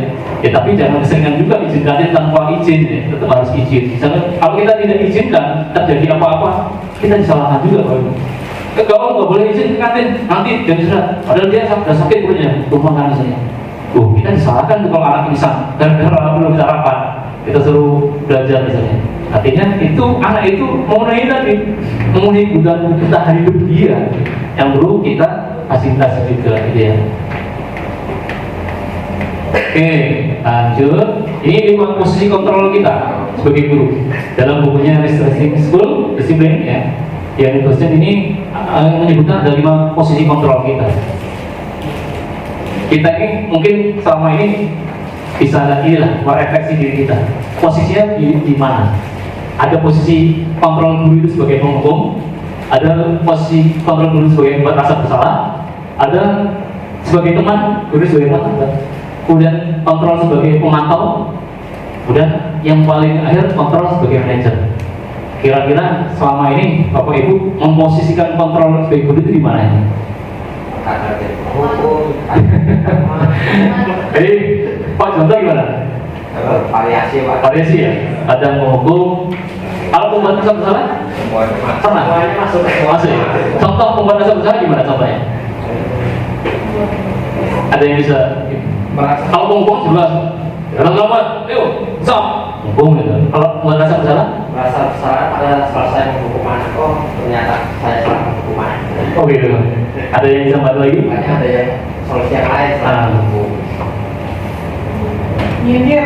Wah, nyindir. Gimana contohnya Bu? Bisa saya mungkin pengalaman juga bagi Ibu saat ini menyindir lagi.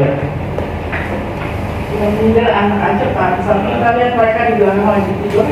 Dan bilang aja, oke nggak apa-apa yang tidur tolong. Tapi kalau saya suruh maju, bisa ya? Oh gitu ya. Padahal nggak mungkin. Nggak ada tapi bisa ya? Mereka kan tidur.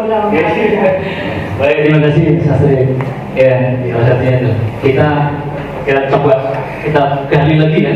Sebenarnya posisi penghukum seperti apa, pembuat rasa bersalah seperti apa, posisi teman seperti apa, pemantau seperti apa, kemudian manajer itu seperti apa sih gitu. Baik, ini kita lanjut. Ini contoh video posisi penghukum. Monggo diperhatikan coba. Ini posisinya dulu sebagai penghukum.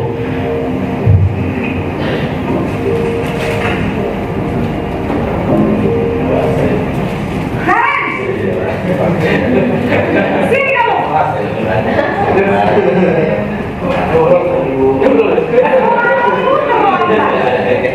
Kamu deh, pasti terlambat. Waktu saya Apa? Apa coba? Alasan kamu apa lagi? Kapan sih kamu tidak terlambat? Malah sekalian kamu Saya Dasar pemalas. Gak kapok-kapok sih kamu. Sudah berapa kali terlambat? Sana, kamu keliling lapangan basket 2 kali. Kenapa saya harus ke lapangan basket, Bu? Kenapa? Kamu melawan ibu. Berani-beraninya jawab. Sudah terlambat, masih berani jawab pula. Sekarang, keliling lapangan basket 5 kali sekalian. Biar kapok. Cepat. Pergi sana ke lapangan basket.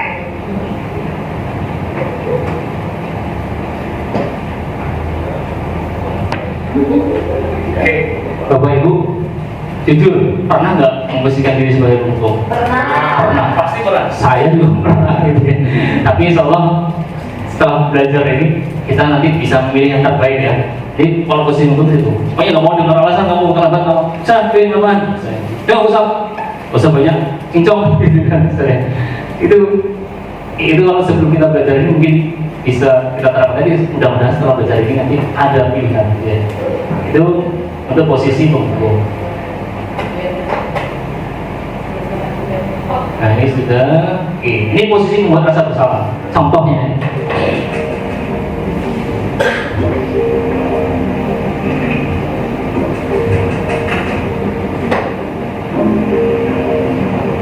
Naren!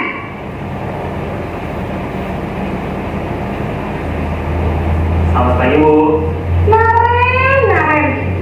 Kamu kenapa terlambat lagi, nak? Ya Tuhan, Naren. Kamu senang ya bikin ibu susah ya? Kalau kamu terlambat lagi, nanti ibu yang ditegur bapak kepala sekolah, nak. Disangka ibu tidak bisa membina kamu. Duh, gimana ini? Maaf, Bu. Duh, Gusti Naren. Kamu suka ya kalau ibu ditegur bapak kepala sekolah? Terus, sekarang ibu harus tulis apa ini di buku absen? Ini kamu sudah sering terlambat loh. Ibu harus apa coba? Maaf, Bu. Maaf sekali. Ya sudah, lain kali jangan bikin ibu susah lagi ya nak ya. Ibu tidak akan kuat lagi kalau kamu gini terus. Bisa jantungan kalau ibu ditegur bapak kepala sekolah. Maaf ya, Bu. Maaf sekali. Ayo Bapak Ibu, siapa yang makan kayak gini? Siapa? Ayo jujur. Kalau saya ini kayaknya belum pernah. Mungkin ibu ya lebih. Kasihan ibu sih. Bu bilang nanti saya juga bagus. Itu nanti kita pelajari ya. Kita pilih nanti yang mana yang baik. Oke, ini kalau posisi teman seperti apa? Kita lihat.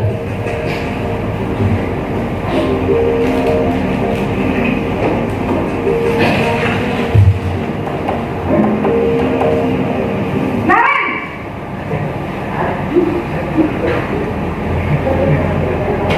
Selamat pagi, Bu. Wah, sudah jam berapa ini nak? Terlambat lagi ya sayang. Ibu saya lupa membangunkan saya, Bu. Kamu malah menyalahkan ibu kamu. Kamu bukannya anak yang larinya paling kencang. Kok terlambat sih? Iya, Bu. Saya memang terlambat bangun tadi. Jadi, biarpun saya lari kencang, tetap gak kejar, Bu.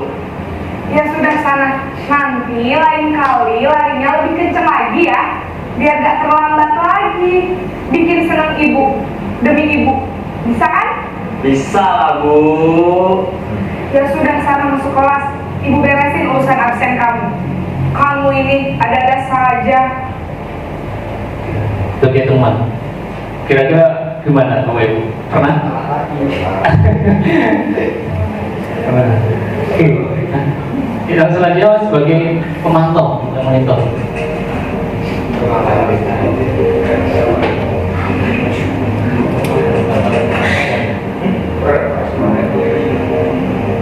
Naren!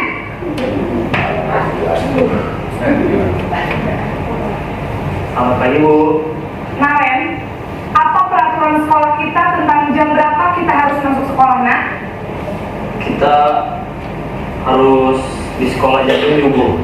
Iya betul, sekarang sudah jam 7.20. Naren sudah tahu konsekuensinya jika terlambat hadir. Paham Bu, saya harus tinggal kelas pas jam istirahat selama 20 menit. Ya benar, konsekuensinya demikian. Jadi nanti jam 9.30 pas istirahat, kamu harus tinggal di kelas, kerjakan tugas tambahan untuk ketertinggalan kamu, ya? Baik Bu. Posisi pemantau Ini posisi pemantau. Kalau pemantau, dia lebih ke konsekuensi ya, menanyakan konsekuensi. Jadi seringlah mungkin kita melakukan. Apa sih konsekuensinya kalau terlambat? Besok 5 kali Pak sudah manajer. Kalau yang ini yang terakhir posisi kontrol sebagai manajer. Ini sebenarnya yang paling ideal kita harus lakukan.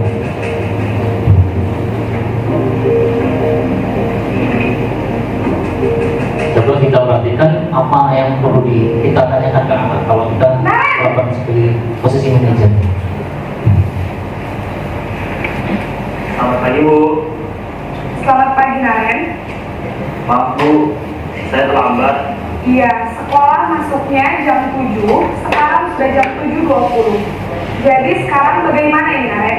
Maaf Bu, saya lupa setel alarm saya semalam. Baiklah, menurut kamu, keyakinan sekolah yang mana yang perlu kamu tingkatkan? Menghargai diri sendiri dan orang lain mungkin ya Bu. Setuju. Jadi, apakah Naren meyakini prinsip saling menghormati tersebut? Iya Bu, saya meyakininya. Apakah Naren bersedia memperbaiki masalah keterlambatan ini? Bersedia Bu. Bagaimana kamu akan perbaiki masalah keterlambatan ini? Saya akan coba untuk tidak lupa menyetel alarm saya Bu. Baik, kalau Naren lupa menyetel alarm di rumah, ada orang yang kira-kira bisa bantu mengingatkan tidak? Ada Bu, kakak saya, Kak Emma. Ada lagi selain Kak Emma? Selain Kak Emma, ada ibu saya. Baik, jadi yang mengingatkan Naren adalah Kak Emma dan ibu kamu ya? Kira-kira akan mulai start alarm kapan nih Naren? Setelah pulang sekolah, akan segera saya lakukan. Baik, jadi Naren akan setel alarm untuk bangun besok pagi dan akan diingatkan oleh kakak dan ibunda Naren ya. Ada lagi yang mungkin perlu dilakukan Naren agar tidak terlambat bangun lagi? Tidak ada Bu. Baik Naren, terima kasih untuk kerjasama kamu. Sekarang kamu perlu kembali ke kelas untuk belajar. Baik Bu, terima kasih. Baik Bapak Ibu, ini posisi manajer. Sudah pernah melakukan Bapak Ibu? Jujur, saya belum. Sebelum mempelajari modul ini saya belum tadinya. Oh ternyata tuh ada posisi manajer yang itu lebih ideal kita terapkan ke anak kita. Kita tidak perlu marah-marah, kita tidak perlu keluar ototnya, tapi anak akan tumbuh kesadaran dalam dirinya bahwa dia memperbaiki kesalahannya, gitu ya. Kita pandu anak itu untuk menuntun anak itu untuk dapat memperbaiki kesalahannya, gitu ya. Nah posisi manajer, maka suara guru baiknya tulus, beda ya dengan yang memukul, gitu ya. Ototnya lebih kencang kalau yang memukul. Bahkan sebenarnya kalau kita kembali lagi ya di tuntunan agama kita, hadis Nabi itu tahan amarahmu maka surga bagimu. Ngapain sih kita marah-marah gitu ya? Sebenarnya anak yang kita marahin itu pun kalau kita jujur ya, apakah dia berubah? Berubah nggak kalau kita marahin? Ada yang berubah, ada yang tidak. Belum tentu kan? Belum tentu. Artinya 50-50. Tapi kita sudah rugi, gitu ya, sudah rugi. Kita tenaga kita bisa stop, bisa berarti dinaik kiri gara-gara marah-marah tiap hari. Ya, artinya ada cara lain yang lebih efektif yang bisa kita terapkan gitu sebagai manajer. Karena kita tidak bisa memaksa anak itu. Kita tidak bisa memberikan hukuman terus untuk berubah atau mengiming-imingi penghargaan untuk berubah. Kita tujuannya adalah menumbuhkan motivasi intrinsik dari dalam siswa itu. Ya. Tidak perlu meninggikan suara, apalagi menunjuk ke murid, berkata pinggang, atau bersikap seolah menyesal, tanpa sedih sekali, akan membuat murid takut bersedekah. Kalau bersedekah itu kayak yang posisi temannya, membuat rasa bersalah tadi, kasihan ibu sih, nanti bawa dimarahin pas sekolah, membuat rasa bersalah. Anak kira-kira kalau dibuat itu gimana perasaan anak? Ya, aduh merasa, saya berdosa nggak yang pengambilannya gitu. Jadi usahakan kita bisa menuju ke yang posisi manajer. Sama-sama saya juga masih belajar, baru dapat juga ilmunya. Tadinya banyak sih saya sebagai pemantau. Kalau sebagai pemantau itu lebih menanyakan kepada konsekuensinya. Ayo Mbak, udah tahu konsekuensinya? Itu biasanya gitu. Tapi kalau manajer kita gali, kenapa sih Mbak? Oh ini saya, aku bisa bersedia nggak memperbaiki kesalahan kamu? Siapa yang bisa bersedia yang membantu memperbaiki kesalahan kamu? Itu akan lebih dihargai gitu ya. Baik, Bapak Ibu coba kita gali pertanyaan ini, pertanyaan pernyataan ini. Ini kira-kira kalau ada kalimat saya kecewa sekali dengan kamu, ini sebagai apa? Guru posisi kontrol sebagai apa? Bisa bantu. Kalau bilang saya kecewa sekali dengan kamu, dari video tadi bisa kita amatin. Kalau ada kalimat seperti itu, kira-kira posisi guru pada kontrol apa?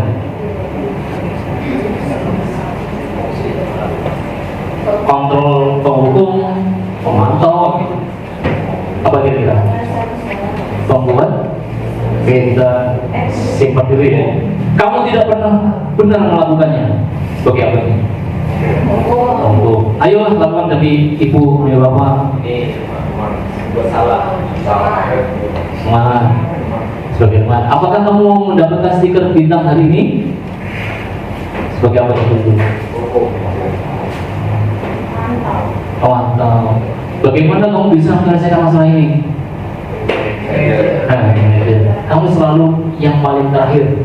Kamu yang selalu terakhir. Informasi itu. Untuk coba kita lihat ya, Bapak Ibu. Ya. Yang pertama, membuat orang merasa bersalah. Oke. Saya kecewa sekali dengan kamu. Pasti dia merasa bersalah. Kemudian kamu tidak pernah benar melakukannya. Ayo lakukan demi Bapak, demi Ibu, teman. Apakah kamu mau mendapatkan stiker? Pemantau.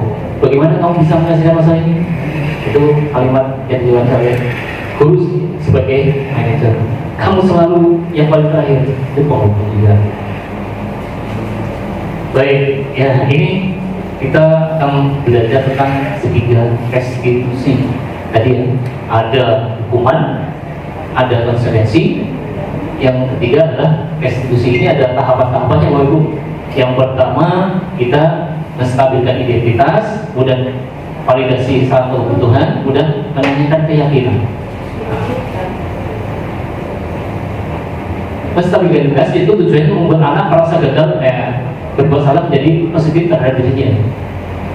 Guru berkata, ini contoh kalimat menstabilkan identitas. Berbuat salah itu hal yang manusiawi. Tidak ada manusia yang sempurna. Bapak Ibu juga pernah berbuat salah.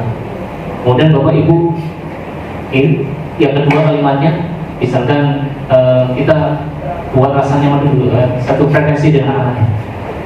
Bapak tidak tertarik untuk mencari tahu siapa yang benar, siapa yang salah. Ibu lebih, Bapak, Ibu atau gitu ya, lebih tertarik untuk menyelesaikan masalah ini. Ini contoh kalimat untuk menstabilkan identitas. Jadi kita stabilkan dulu anak itu supaya dia satu frekuensi dan mau berbicara dengan kita. Gitu. Tidak langsung disalahkan, gitu. Tidak merasa langsung disalahkan. Kemudian validasi kebutuhan atau validasi kesalahannya, itu membantu murid mengenali basic kebutuhan dasar yang ingin dipenuhinya ketika melakukan kesalahan itu. Contoh kalimatnya, kamu pasti punya alasan mengapa melakukan itu. Apakah kamu bisa melakukan dengan lebih baik lagi? Ya, itu contoh kalimat untuk validasi kesalahan atau kebutuhannya. Yang ketiga, menanyakan keyakinan. Dan kalimatnya yang bisa kita pakai contohnya, apakah kamu yang kamu rasakan ketika kamu melakukan itu, apa nilai yang kita percayai di kelas? Ya. Nilai-nilai apa yang kita sepakati? Kita menanyakan keyakinan yang sudah kita buat di kelas. Maka Bapak Ibu, segitiga restitusi ini kita bisa terapkan ketika kita sudah membuat keyakinan kelas. Jadi tahapannya bisa semuanya. Kalau kita belum pernah membuat keyakinan kelas, tahapan terakhir tidak bisa kita tanyakan ketika anak melakukan pelanggaran kesalahan. Ya. Pernah nggak Bapak Ibu menerapkan segitiga restitusi? Saya sendiri belum. Mungkin tahapannya baru validasi identitas sama menstabilkan tadi ya. Kalau stabilkan identitas tadi sama validasi kesalahan. Kalau yang keyakinan kelas jujur baru kemarin saya buat keyakinan kelas, selama ini belum tahu gitu ya. Jadi supaya bisa menerapkan segitiga restitusi ya, langkah pertamanya kita buat dulu keyakinan kelas, baru kita bisa menyelesaikan permasalahan itu dengan segitiga restitusi. Nah, ini contoh segitiga restitusi yang diterapkan. Tidak sama dengan cara. Kenapa hari ini ada di sini? Kesel Pak, kesel banget. Masa aku dikatain Menstabilkan identitas langkahnya sendiri. Apa? Aku udah dikatain TK di depan kelas. Kesel banget. Oh begitu. Ya pasti kamu marah dan kesal. Bapak juga Gurunya sabar banget kan? mana apabila ada yang menyuruh bapak begitu. Kemudian pada saat itu kamu mau melakukan apa? Ya saya langsung ngatain TK lah Pak. Ini validasi tindakan yang salah. Dia depan teman-teman lagi. Oh gitu. Pasti kamu melakukan seperti itu karena suatu alasan tertentu bukan? Iya lah, masa saya diam saja Pak. Ya saya bela diri lah. Masa saya dituduh tukang fitnah? Ya wajar lah. Mempertahankan harga diri itu sesuatu yang penting buat kamu. Untung kamu tidak bertindak lebih gegabah lagi, hanya membentak-bentak. Iya Pak. Untung saya masih bersabar dan hanya membentak saja. Sudah gemes padahal. Saya pasti bela diri lah. Ya pasti ya. Tapi kamu memilih untuk tetap bertahan dan bersabar. Kamu memilih untuk tidak berbuat lebih parah lagi. Iya. Nah, sekarang coba kita lihat lagi tindakan kamu yang mengatakan di kelas. Ya, kita. Tindakan kamu itu kira-kira sesuai dengan keyakinan kelas atau prinsip kamu tidak? Enggak lah Pak. Capek Pak jadi pemalas. Jadi keyakinan atau prinsip mana yang kurang sesuai dengan keinginan kamu? Ya, saya sebenarnya sangat menghargai orang lain. Mungkin saat itu saya menjadi emosi, jadi tidak menunjukkan sikap itu. Kamu meyakini tidak? Menghargai orang lain itu penting buat kamu. Yakinlah Pak. Iya, setuju. Kita harus saling menghargai. Namun ada juga keyakinan yang kita sepakati yang perlu kita jalankan apabila kita sedang marah, kan? Ya, saya bisa lebih proaktif, mulai dengan diri sendiri. Saya bisa jadi lebih sabar, mengambil waktu jeda untuk berpikir mau apa selanjutnya. Kira-kira kamu bersedia memperbaiki masalah ini tidak? Sedia Pak. Kalau kamu memperbaiki masalah ini, kamu akan menjadi orang seperti apa? Saya akan menjadi orang yang bertanggung jawab kali ya Pak. Dan senantiasa proaktif. Iya, menurut kamu bagaimana rasanya menjadi orang seperti itu? Ya nyaman lah, bangga bisa bersabar dan menahan diri. Baiklah kalau begitu. Yuk kita pikirkan bagaimana memperbaiki masalah ini. Ini contoh penerapan segitiga restitusi Bapak Ibu. Ya tadi yang terakhir menanyakan keyakinan. Nah itu yang perlu kita buat dulu di kelas kita. Jika nanti anak itu bermasalah, kita bisa menyelesaikan dengan menggunakan segitiga restitusi. Ya, menstabilkan identitas, kemudian validasi kebutuhan kesalahan, kemudian menanyakan keyakinan, sehingga anak itu akan tergali motivasi intrinsiknya untuk dapat menyelesaikan berpikir bagaimana cara menyelesaikan masalah itu berdasarkan keyakinan yang sudah diyakini di kelas. Jadi anak itu tidak akan berbuat yang lebih buruk dari itu. Bapak Ibu, kita lanjutkan. Nah, di sesi terakhir ini saya ingin kita semua berefleksi. Saya ingin hari ini setelah kita tahu bahwa ada pilihan lain selain hukuman, konsekuensi, ternyata ada restitusi yang bisa membalikan posisi anak itu ke kelompoknya tanpa rasa beban di hatinya, karena sudah selesai masalahnya gitu ya. Nah, saya ingin kalimat refleksi yang pertama, hal baru apa yang mengubah paradigma saya yang saya dapatkan? Perwakilan dari Bapak Ibu, siapa kira-kira yang mau menjawab? Kira-kira dapat apa sih hari ini setelah kita mempelajari budaya positif ini? Hal baru apa yang tadinya belum tahu? Siapa perwakilan? Pak Yono? Hal baru yang kita pelajari, yang didapat, yang selama ini belum pernah tahu. Banyak Pak. Cara menyelesaikan masalah terhadap anak, termasuk hukum apa?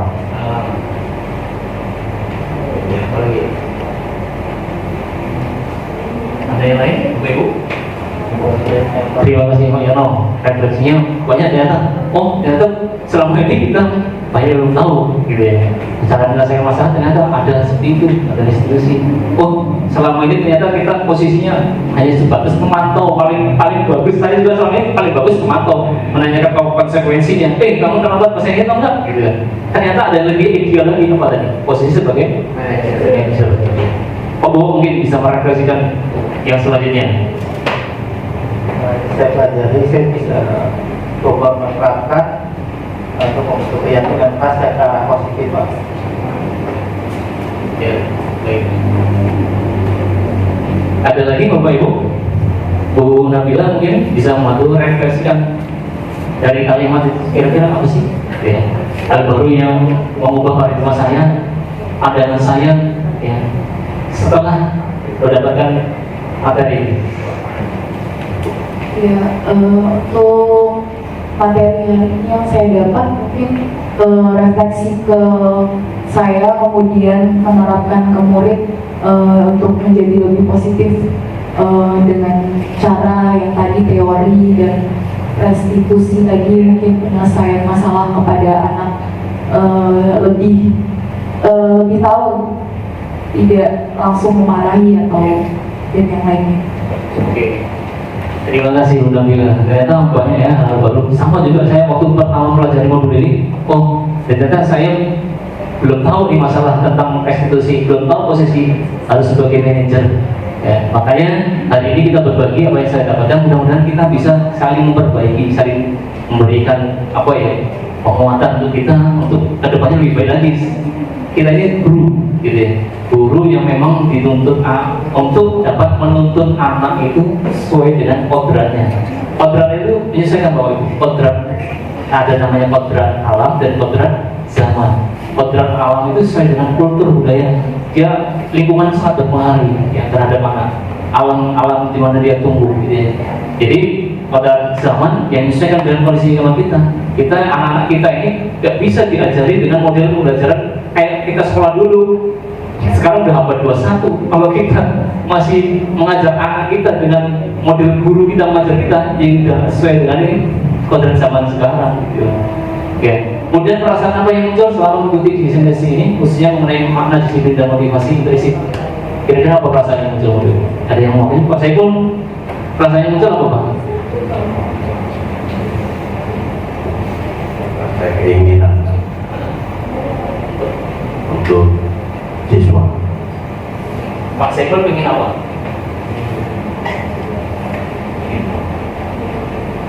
Kira-kira setelah mengikuti materi ini, pengennya ke depannya seperti apa?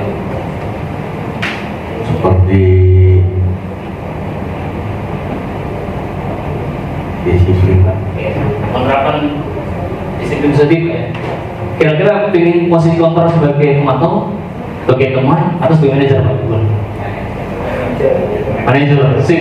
Insya Allah kita bisa belajar sama-sama untuk memposisikan kontrol diri kita sendiri sebagai manajer ya. Kemudian peran awam seperti apakah yang saya telah lakukan selama di Indonesia ini. Jadi peran guru apa yang kita lakukan selama ini, kita refleksi dari oh peran guru saya kemarin ini berarti masih sebatas pemantau paling baik, penghukum sering. Jadi setelah ini kita kurangi lah yang penghukum itu kalau nggak pernah ya nggak usah lah gitu ya. Kita bisa posisikan kita sebagai manajer gitu ya. Kemudian saya akan menjadi ulama yang seperti apakah setelah ini? Ya, harapannya bisa menjadi guru yang posisikan diri kita sebagai manajer gitu ya. Oke.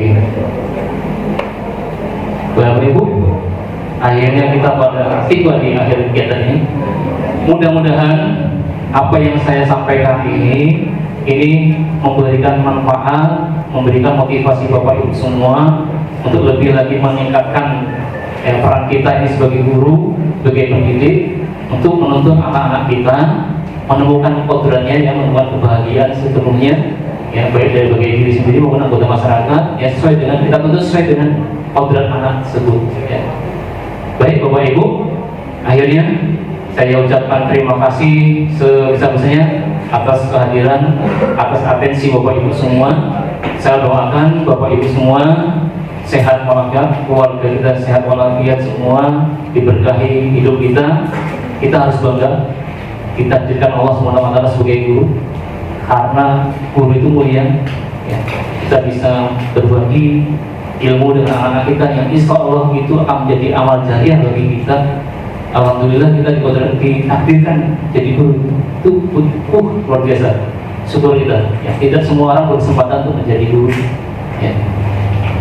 Insya Allah apa yang kita berikan ke anak-anak kita tulus, itu akan menjadi catatan amal baik kita nanti di akhirat. Untuk itu saya ingin motivasi kawan-kawan yang masih muda ini untuk ayolah kalau ada diklat ikut, guru penggerak ikut. Itu apa ini? Itu meningkat upgrade kemampuan kita. Sebenarnya kalau kita belajar itu investasi terhadap diri kita. Kalau ada salary itu bonus, tapi niat kita adalah terus supaya kita lebih dapat berikan manfaat untuk orang lain. Semoga Bapak Ibu semua diberi kesehatan, kemampuan untuk senantiasa meningkatkan kapasitas diri kita, ya, semangat tetap terus belajar. Kita menjadi pembelajar sepanjang hayat. Ya. Terima kasih sekali Bapak Ibu. Kurang lebihnya saya mohon maaf apabila ada hal-hal yang kurang berkenan.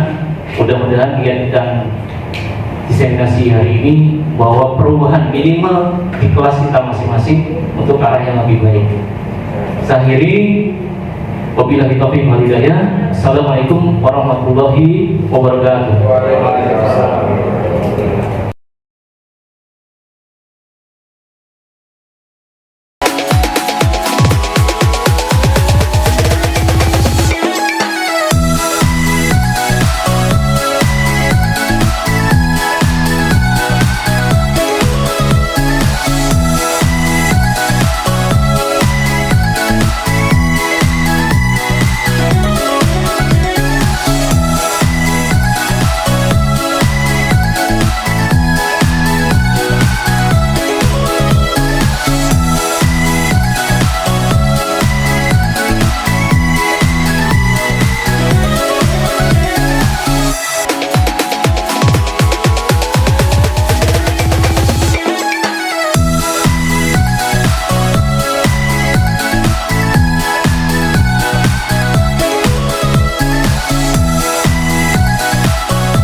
Assalamualaikum warahmatullahi wabarakatuh. Perkenalkan, nama saya Ahmad Goji Faras Novender dari 10 TP1.